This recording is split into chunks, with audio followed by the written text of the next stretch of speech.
پس شعار میدهند که از مال دنیا بیزاری میجویند؟ خب باشد درون خانه به مناجات بنشینند و بگذارند که آنانی که بلع حکومت به این خلایق کودن را دارند کارشان را بکنند.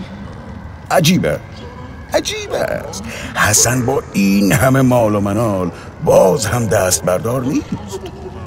اما آنچه فرزندان من هم میخواهند دور از دسترس نیست. خداوندگارا، باز هم همان بازی همیشگی خودم و خودت، چرخ تا چرخیدن.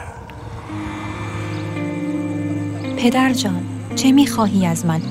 من نمک خورده این خانه هستم. به قدر نمکی که خوردی جام هم دادی، کنیز که نگرفتم. تو دختر اشعثی، منزلت تو. چه کنم؟